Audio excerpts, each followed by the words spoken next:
क्या आपने कभी सोचा है कि एक छोटा सा झूठ एक बड़ी समस्या को हल कर सकता है? हम सभी ऐसे पलों का सामना करते हैं जहां सच्चाई दिखाने से ज्यादा उसे छिपाना आसान लगता है। ये कहानी है एलियास की। एलियास एक होशियार बच्चा था, लेकिन वो एक भारी बोझ उठा रहा था। उसके पिता मिस्टर एलिस्टर एक बहुत गंभीर व्यक्ति थे जो एक बड़ा सफल व्यवसाय चलाते थे। मिस्टर एलिस्टर कोशिश करने में विश्वास नहीं करते थे, वो सिर्फ जीतने में विश्वास करते थे। क्षेत्रीय विज्ञान मेले के लिए एलियास 6 महीनों से अपने प्रोजेक्ट पर काम कर रहा था। यह कोई साधारण मेला नहीं था। पहला पुरस्कार $10,000 की छात्रवृत्ति और राष्ट्रीय प्रतियोगिता के लिए एक गोल्डन टिकट था। तुम्हें जरूर जीतना है एलियास, उसके पिता ने अपनी आवाज को ठंडा और कठोर रखते हुए कहा था। जीतना ही एकमात्र चीज है जो इस दुनिया में तुम्हारे मूल्य को साबित करती है। जब भी वो इसके बारे में सोचता, एलियास बीमार महसूस करता था। वह किसी भी चीज से ज्यादा अपने पिता को खुश करना चाहता था। उसका प्रोजेक्ट सौर ऊर्जा का उपयोग करके गंदे पानी को साफ करने वाली एक अद्भुत मशीन थी। उसने इसे सन फिल्टर 3000 नाम दिया था। लेकिन अंतिम निर्णय से 2 दिन पहले मशीन फेल हो गई। पंप बहुत कमजोर था और पानी गंदा ही रहा। एलियास अपने गैराज की प्रयोगशाला में ग्रीस और निराशा से सना हुआ बैठा था। उसने हताशा में वर्कबेंच पर मुक्का मारा और विफलता के आंसू उसके गालों पर बह गए। वो जानता था कि उसे अपने पिता को बताना होगा कि वो फेल हो गया, लेकिन यह विचार उसे गहरे डर से भर देता था। वो मुझे ऐसे देखेंगे जैसे मैं बेकार हूँ, एलियास ने सोचा। उसका दिल डूब गया। उसे एक चमत्कार की जरूरत थी, एक बहुत बड़े चमत्कार की। उसी शाम वो अपनी दोस्त माया से मिलने गया। माया भी विज्ञान मेले की फाइनलिस्ट थी, लेकिन वो खोज के शुद्ध आनंद के लिए काम करती थी। वो एक छोटा उपकरण बना रही थी जो पृथ्वी में होने वाले छोटे छोटे कंपन को माप सकता था। उसका प्रोजेक्ट सरल लेकिन अविश्वसनीय रूप से स्मार्ट था और पूरी तरह से काम करता था। जब एलियास उसके शेड में गया तो वो खुशी से अपने डिवाइस के अंदर एक छोटी पारदर्शी कांच की गोली को समायोजित कर रही थी। ये गोली ही कुंजी थी। ये पूरी तरह से घूमती थी, सारे घर्षण को कम करती थी और छोटे गियर को सुचारू रूप से काम करने देती थी। ये रहस्य है, माया ने उसे ऊपर उठाते हुए कहा। सबसे छोटा हिस्सा सबसे महत्वपूर्ण होता है। एलियास की आंखें गोली से हटी नहीं। उसने तुरंत देखा, उसके कमजोर पंप की घर्षण समस्या को ठीक उसी गोली से ठीक किया जा सकता था। यह कोई सामान्य गोली नहीं थी, यह एक खास अति चिकनी औद्योगिक ग्रेड की कांच की गेंद थी, जिसे जल्दी से खोजना लगभग असंभव था। बाद में माया थोड़ी देर के लिए जूस लेने शेड से बाहर चली गई। एलियास उसके वर्कबेंच के पास खड़ा था, उसका हाथ कांप रहा था। उसके दिमाग में दौड़ लगी थी, ये तो बस एक छोटी सी गोली है, वो इसे मिस नहीं करेगी। मैं इसे बाद में लौटा सकता हूँ, मुझे डैड के लिए जीतना है। उसने केवल एक पल के लिए अपने विवेक से लड़ाई लड़ी। फिर उसने अपना भयानक चुनाव किया। एक तेज भयानक हरकत के साथ उसने माया के डिवाइस से कांच की गोली निकाली और अपनी जेब में डाल ली। उसकी सांस गले में अटक गई और अपराधबोध की एक ठंडी लहर उसे धो गई। जब माया वापस आई तो उसने कुछ भी नोटिस नहीं किया। एलियास ने जल्दी से एक बहाना बनाया और भाग निकला, अपनी दोस्त को मुस्कुराता हुआ और काम करता हुआ छोड़ गया। वो एक ही समय में खुद को एक जासूस, एक धोखेबाज और एक बुरा दोस्त महसूस कर रहा था। वह सीधे अपनी लैब में वापस गया। उसने चोरी की हुई कांच की गोली को सन फिल्टर 3000 के पंप में जल्दी से लगा दिया। उसने मशीन चालू कर दी। वो रूमा पंप अब पूरी तरह से चुपचाप और आवश्यक शक्ति के साथ चल रहा था।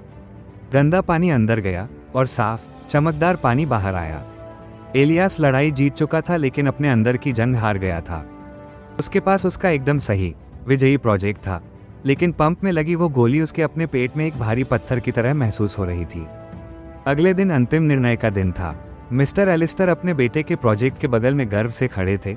उनका चेहरा पहले से ही जीत का मुखौटा था। उन्होंने एलियास के कंधे को थपथपाया और एक दुर्लभ छोटी सी मुस्कान दी। मुझे पता था कि तुम मुझे निराश नहीं करोगे, उन्होंने फुसफुसाया। वह छोटी सी मुस्कान एलियास को अपने पिता के गुस्से से भी बदतर लगी। उसने कमरे के उस पार देखा और माया को देखा। उसका चेहरा पीला पड़ गया था और उसके कंधे झुके हुए थे। उसका कंपन डिवाइस स्थिर और शांत था। जज उसके पास से गुजर रहे थे। एलियास उसकी तरफ चला, उसके पैर कमजोर महसूस हो रहे थे। क्या हुआ? उसने कांपते हुए आवाज में पूछा। माया ने उसकी तरफ देखा, उसकी आंखें बड़ी और उदास थीं। मुझे नहीं पता, मेरा गियर घूम नहीं रहा है, उसने कहा। बहुत ज्यादा घर्षण है, छोटी गोली गायब है, मैंने उसे कहीं खो दिया होगा। एलियास चाहता था कि धरती उसे निगल जाए। वो अपने झूठ का सीधा नतीजा देख रहा था। उसकी अच्छी दोस्त उसकी वजह से फेल होने वाली थी। उसने सच्चाई बताने के लिए, स्वीकार करने के लिए अपना मुंह खोला, लेकिन तभी उसने देखा कि उसके पिता उसे देख रहे थे। उसने अपना मुंह बंद कर लिया। शायद तुम्हें बस एक पेंच कसना होगा, उसने फिर से झूठ बोला, एक और छोटा झूठ बड़े वाले को छिपाने के लिए। वो जल्दी से उसके पास से चला गया। उसका दिल उसकी छाती में एक बेतहाशा ढोल की तरह धड़क रहा था। पुरस्कार समारोह शुरू हुआ। जजों ने कांस्य और रजत पुरस्कारों के विजेताओं को बुलाया। इलियास अकड़ा हुआ खड़ा था, उसके हाथ पसीने से भीगे थे। फिर बड़ी घोषणा हुई और $10,000 की छात्रवृत्ति और राष्ट्रीय विज्ञान मेले के लिए गोल्डन टिकट का विजेता है सन फिल्टर 3000 के लिए इलियास एलिस्टर। मिस्टर एलिस्टर जोर से खुश हुए, इलियास को उठाया और उसे गले लगा लिया। इलियास ने विशाल चेक पकड़ा, लेकिन खुशी एक कड़वा सड़ा हुआ स्वाद थी। उसने भीड़ में माया को देखा, जो मुस्कुराने और ताली बजाने की जोरदार कोशिश कर रही थी, लेकिन उसकी आंखें एक गहरे दुख से भरी थी जिसे वो जानता था कि उसी ने दिया है। उस रात वो सो नहीं सका। कांच की गोली, जो अब उसकी जीतने वाली मशीन के अंदर जम चुकी थी, उसकी आत्मा में एक जलते हुए वजन की तरह महसूस हो रही थी। उसे इनाम, गौरव और उसके पिता की दुर्लभ स्वीकृति मिली थी, लेकिन उसने अपनी शांति खो दी थी। अगली सुबह उसने वो सबसे मुश्किल काम किया जिसकी वो कल्पना कर सकता था। वो अपने पिता के ऑफिस में चला गया, एक ऐसी जगह जहां वो तभी जाता था जब उसे बुलाया जाता था। उसके पिता गर्व से पुरस्कार का चेक दिखा रहे थे। बैठ जाओ बेटा, उसके पिता ने एक असली गर्व भरी मुस्कान के साथ कहा। हम जश्न मनाने जा रहे हैं, तुमने मुझे बहुत गर्व महसूस कराया है। इलियास नहीं बैठा, वो सीधा खड़ा रहा। उसके हाथ कांप रहे थे लेकिन उसकी आवाज़ स्थिर थी। पिताजी, मुझे आपको कुछ बताना है, उसने शुरू किया। मैं ईमानदारी से नहीं जीता, मैंने धोखा दिया। मिस्टर एलिस्टर की मुस्कान गायब हो गई। उनका चेहरा सफ़ेद पड़ गया, फिर अचानक भारी गुस्से से लाल हो गया। तुमने क्या कहा? उन्होंने अपनी आवाज़ को धीमा और खतरनाक रखते हुए पूछा। इलियास ने उन्हें पूरी सच्चाई बताई, फेल हो रहे पंप के बारे में, माया की गोली के बारे में और चोरी व छिपाने के बारे में। उसने एक भी डिटेल नहीं छोड़ी। जब वो खत्म कर चुका, मिस्टर एलिस्टर चुप थे। उन्होंने इलियास को उस ठंडी, बेकार नज़र से देखा जिसका डर इलियास को जिंदगी भर रहा था। तुम बेवकूफ़ हो, तुम्हारे पास इनाम था, तुम्हारे पास भविष्य था, और तुमने इसे ईमानदारी के एक हास्यास्पद विचार के लिए फेंक दिया। नहीं पिताजी, इलियास ने कहा, उसकी आवाज़ अब और मजबूत थी। मैंने एक झूठ फेंक दिया। झूठ ही यहाँ एकमात्र बेकार चीज़ थी।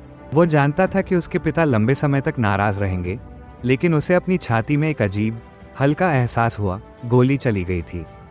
इलियास फिर सीधे स्कूल के प्रिंसिपल के ऑफिस में गया। उसने प्रिंसिपल को पूरी कहानी बताई, उन्हें अपने प्रोजेक्ट के अंदर की गोली दिखाई और विशाल चेक वापस कर दिया। उसने माया को एक सच्चा, लंबा माफ़ीनामा लिखा।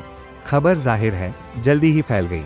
उसे अयोग्य घोषित कर दिया गया और $10,000 की छात्रवृत्ति सही मायनों में माया को दी गई। वो हैरान, फिर खुश दिखी और फिर वो इलियास के पास चली गई। तुमने ऐसा क्यों किया? उसने धीरे से पूछा। मैंने ऐसा इसलिए किया क्योंकि तुम मेरी दोस्त हो और मैं तुम्हारी विफलता पर अपना भविष्य नहीं बना सकता, इलियास ने कहा। उसकी आंखें सच्चे दुख से भरी थी। मुझे बहुत अफसोस है माया।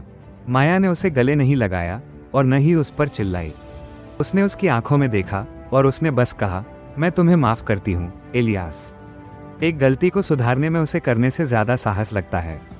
इलियास ने इनाम और अपने पिता की स्वीकृति खो दी, कम से कम अभी के लिए। लेकिन अपने दिल में उसने कुछ बहुत ज़्यादा कीमती पाया, अपनी शांति, अपनी दोस्त और अपनी सत्यनिष्ठा। वो अब झूठा नहीं था, वो बस इलियास था, वो लड़का जिसने गलती की और फिर उसे सुधारा।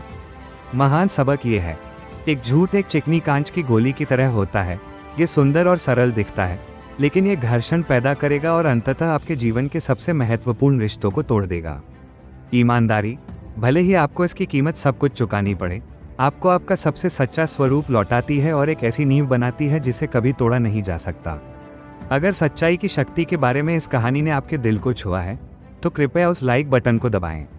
ज़्यादा शक्तिशाली कहानियों के लिए अभी हिंदी रेपो को सब्सक्राइब करें और हमें कमेंट में बताएं, वो सबसे मुश्किल सच्चाई क्या है जो आपको कभी बतानी पड़ी है।